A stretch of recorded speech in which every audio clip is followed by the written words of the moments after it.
Quick disclaimer, information in this podcast is for general informational purposes only and is not intended to be treated as medical advice. Always consult with your healthcare team before making changes to your diet, lifestyle, supplementation, or medication. The FDA sometimes approves health claims based on research. But how robust is the relationship between the original research and subsequent foods that use the health claim label? Let's explore Cheerios as an example. Welcome to Type 2 Diabetes Talk, the place where we chat about what really works to treat type 2 diabetes and prediabetes naturally with nutrition and lifestyle. If you're looking to optimize blood sugar and A1C, lose weight, reduce medications, and improve your overall health, this is the place to be. Now, here's your host, Type 2 Diabetes Nutrition Specialist, Dr. Jeddah. Hello, wonderful people. Dr. Jeddah here, and thanks for joining me today for episode 28, which, like all our episodes, is jam-packed with valuable information to help you make more informed decisions about your health. Back in episode 19, we talked about breakfast, including types of breakfast foods to avoid, ones to include in abundance, and we also shared lots of delicious breakfast ideas. So when it comes to breakfast, cereals are a big deal, and we often get questions about Cheerios. In many parts of the world, Cheerios are a common breakfast staple. So I want to dive deep into everything Cheerios today, because there happens to be a lot of mixed opinions over this food. Here on Type 2 Diabetes Talk, one of our key values is evidence over opinion. So in our usual fashion, you're not going to hear the same old regurgitated information you might see everywhere out there on the Wild West web. We'll delve into Cheerios in a way that reveals the true facts versus the fiction. And exploring this food is also a great way to demonstrate the power of big food companies and some of the ways they can lead and manipulate us as consumers of their products. Plus, we'll cover a concerning new finding regarding a new pesticide found in oat-based products like Cheerios. The most important thing I hope you take away from today is that when it comes to packaged foods, you can recognise that not everything is what it seems, so you can make better choices for yourself and for your health. Clearly, understanding how foods influence your blood sugar is crucial.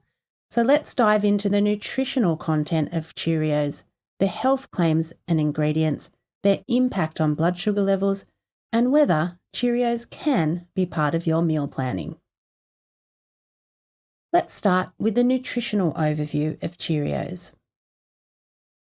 There are various flavours and varieties, so let's first focus on the original Cheerios variety.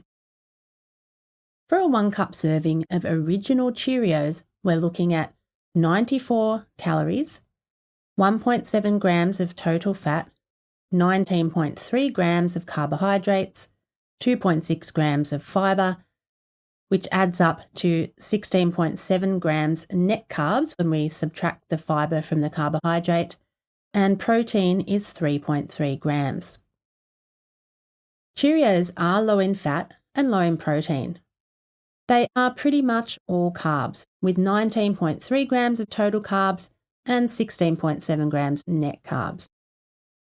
As we've talked about previously in many of the episodes, carbohydrates are the main nutrient that influences blood sugar levels, so that's certainly something to keep in mind, and we'll come back to this point later. Majority of those carbs found in Cheerios come from the primary ingredient, whole grain oats.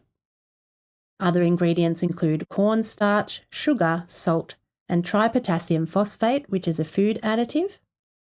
Original Cheerios are low in added sugar, 1 gram, and many people with diabetes look at that and think, okay, these don't have much sugar and they have whole grains, so they must be a good thing, right? But the thing is, all the carbs in original Cheerios, whole grain or not, convert to glucose once they are digested.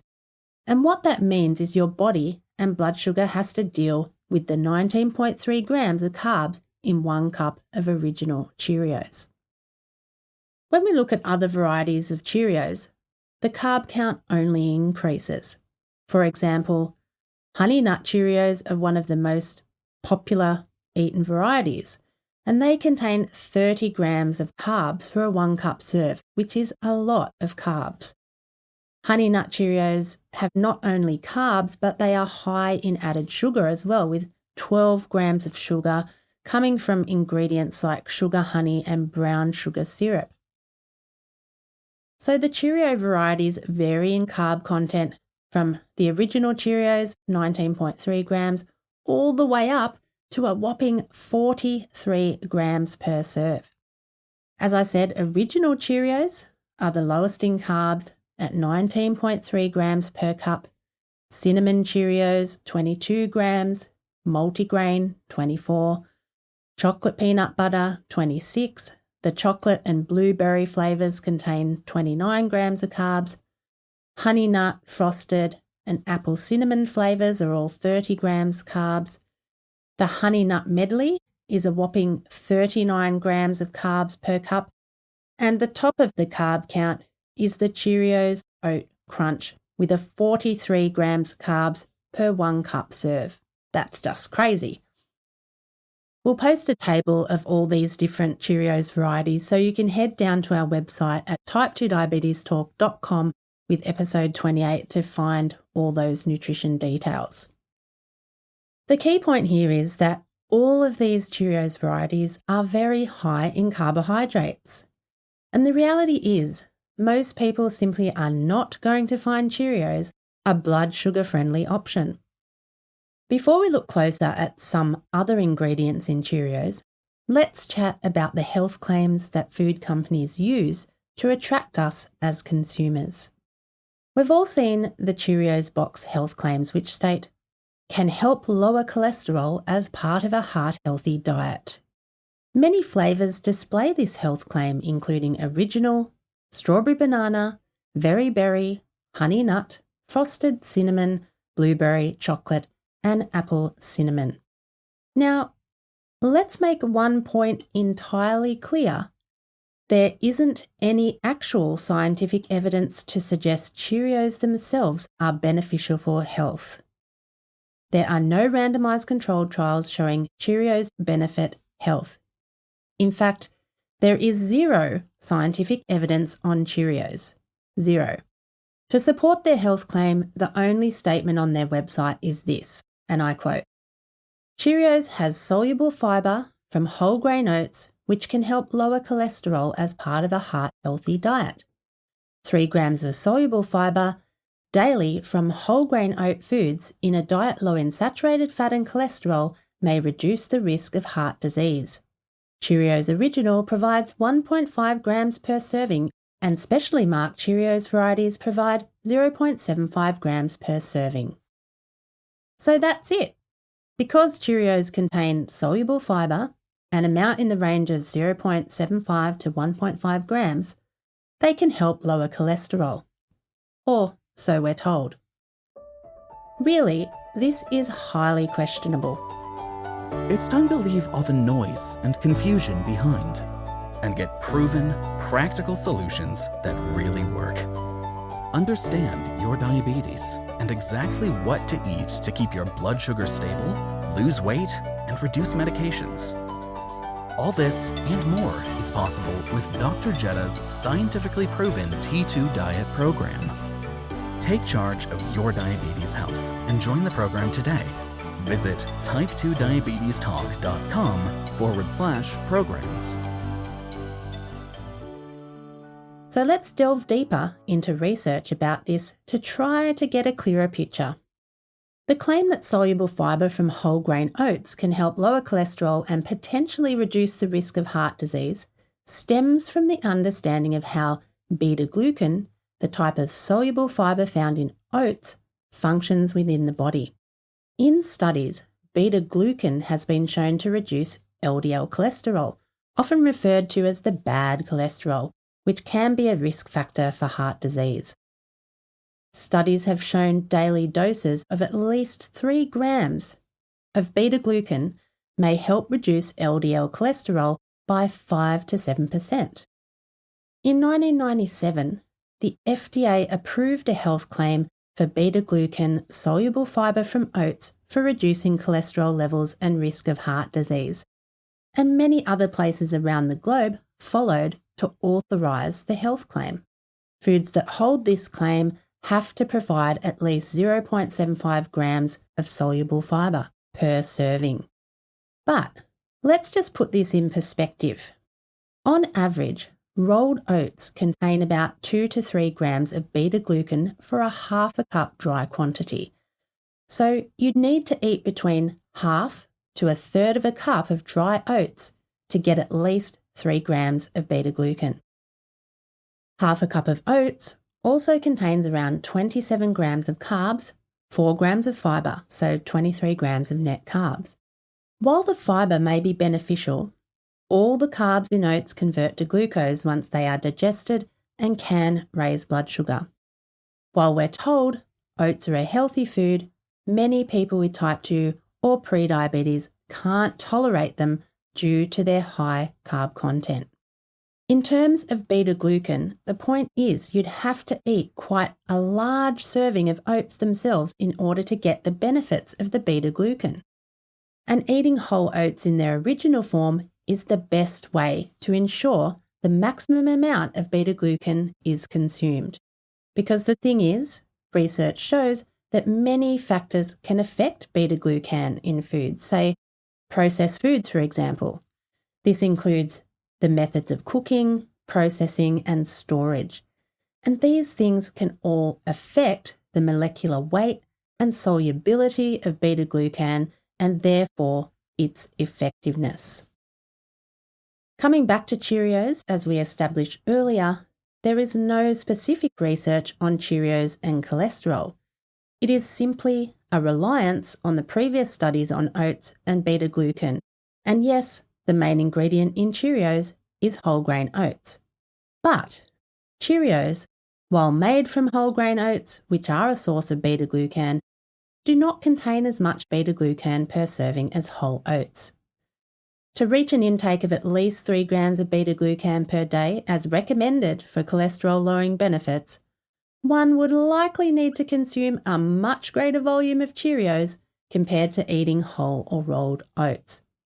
And this is also going to significantly increase the amount of carbs you eat too.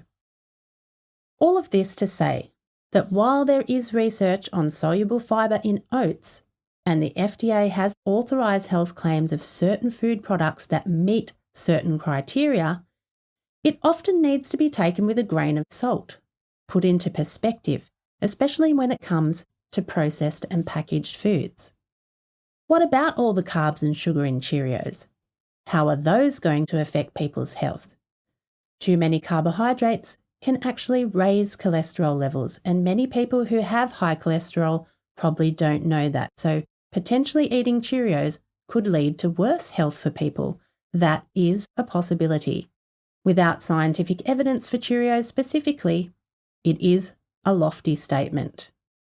When it comes to fibre, and particularly soluble fibre, there are many other foods that provide it, and foods that have much higher nutritional value.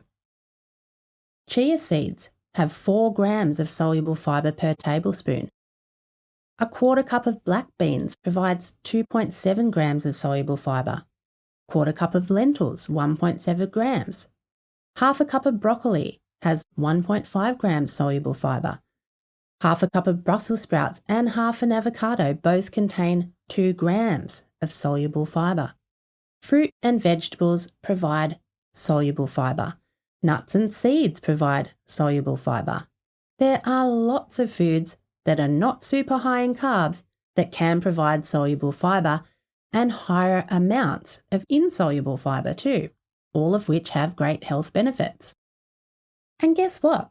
All of those foods I just mentioned won't influence blood sugar levels with the same impact as Cheerios is likely to have because they have lower amounts of overall carbohydrates.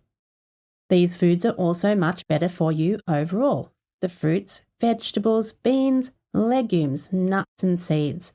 They are nutrient-dense foods that provide you with many health benefits. That you can be sure of. Another health claim on multigrain Cheerios is 100% daily value of 9 vitamins and minerals.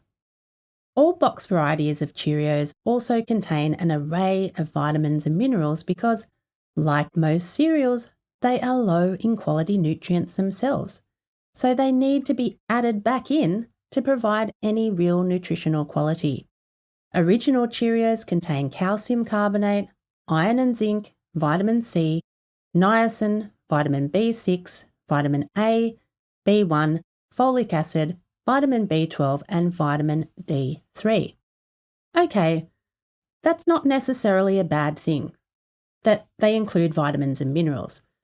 But eating all those foods we talked about earlier, the fruits, vegetables, beans, legumes, nuts and seeds, you're going to get a lot of the natural vitamins and minerals these foods provide, which overall are more bioavailable to your body than synthetic vitamins and minerals.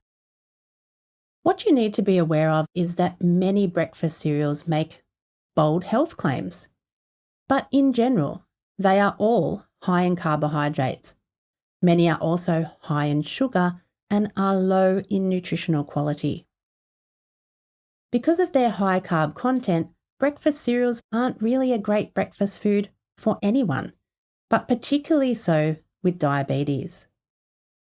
We talked about breakfast in episode 19 and how important it was to have a protein-rich breakfast.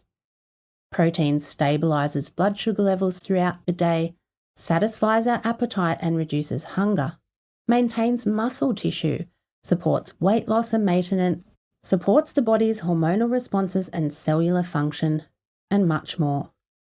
We absolutely need a protein-rich breakfast, and what this also means is that Cheerios are a poor example of a quality breakfast with only about 3 grams of protein on average. If you really must eat Cheerios, certainly choose the original ones because they are the lowest in carbs and sugar. And you might limit your portion size to half a cup, which would bring the carb count down to about 9.6 grams. Add a tablespoon of chia seeds for extra fibre, protein and omega-3 fats. Add a tablespoon of slivered almonds, 4 fresh strawberries sliced, a quarter cup of high-protein Greek yogurt and a quarter cup of unsweetened almond milk. If you do that, you'll have a much more beneficial, higher nutrition breakfast. So this breakfast would be about 350 calories, 25 grams of total carbs, 8 grams of fibre, so 18 grams net carbs, which is the available carbohydrate amount when we subtract the fibre that the body doesn't digest. You'll have about 21 grams of fats, predominantly from healthy monounsaturated fat, 9.5 grams, and omega-3s, 1.8 grams. And instead of a measly 3 grams of protein, which is all Cheerios have to offer, you'll now be eating around 20 grams of protein, which is much better. There are always ways you can improve the quality of meals you eat, and you really want to try to pack as much nutritional value into your meals as you possibly can. But there is one other reason you may want to avoid Cheerios and all oat-based products. And I want to give a shout out to Susan for sending over the research I'm about to share with you. Thank you, Susan. So, oat-based foods, including Cheerios, have been found to use a pesticide called chlormequat chloride, which is a new chemical plant growth regulator. In February 2024, a study found that 77 out of 96 people tested, that's 4 out of 5 people, or 80% of people, had this pesticide present in their urine, which could be linked to health issues. This is the first study to look at the exposure to chlormequat, and it has raised concerns because the researchers found the chemical was present in many common cereal foods. In fact, 92% of oat-based products tested contained chlormequat. Several varieties of Cheerios cereals were tested in the study, and all were found to contain chlormequat. The study results were especially concerning because the pesticide concentrations appear to be increasing, with the 2023 urine samples having higher levels of pesticides present. At this stage, the health impacts are not entirely clear, but toxicology studies in animals have highlighted particular concerns around the developmental and reproductive toxicity related to fertility, pregnancy, early life, and during puberty. So it'll be interesting to see how this research evolves over time as researchers monitor this and food products more closely. But it certainly is alarming that such a high percentage of the people were found to have this chemical present in their urine, and that 92% of those oat-based products tested did contain this pesticide chlormequat. In any case, what you need to be aware of is that processed and packaged foods present us with all sorts of claims on labels. All food products want to promote the benefits of their products to make more sales. The food industry is huge and generates billions of dollars selling us products. When you see things on labels, don't just take it for face value. Check the ingredients of the food. Is it a short list of ingredients and ingredients you mostly recognise? Check the nutrition facts panel. How much carbs and sugar does the food item contain? All of the important information, the ingredients and nutrition facts, are on the back or side of foods, not on the front where they present us with all the pretty stuff. And the whole pesticide thing makes us realise that food products can contain unknowns to us. Of course, it's difficult to avoid all the exposures we have in the modern world, but these are all interesting things to keep in mind, right? Let me share one key thing I heard Dr. Barry Groves say once. He said, "Human beings are the only animals smart enough to make their own food and the only ones dumb enough to eat it." It is always best to choose nutrient-dense whole foods because most of these foods don't need food labels. Fresh fruits and vegetables, fresh meats, dairy products, fish and seafood, nuts and seed, beans and legumes. These are the types of foods that optimise our health. Go and grab a free copy of our recommended food list at type2diabetestalk.com/food list. The food list will really give you a great starting point so you can eat to treat diabetes. So I'm going to leave you on that note. And let me just share what's in next week's episode. Do you feel like you're always going off track with your eating plan, falling off the wagon, struggling to sustain your routine? Tune into next week's episode where we'll dive into diet sustainability. We'll cover 6 key things to consider, why we might keep getting pulled off track from our healthy routines, and why diet sustainability is so important. See you next week. Dr. Jeddah, over and out. Thanks for tuning in to Type 2 Diabetes Talk. Please subscribe to the show on your favorite podcast platform.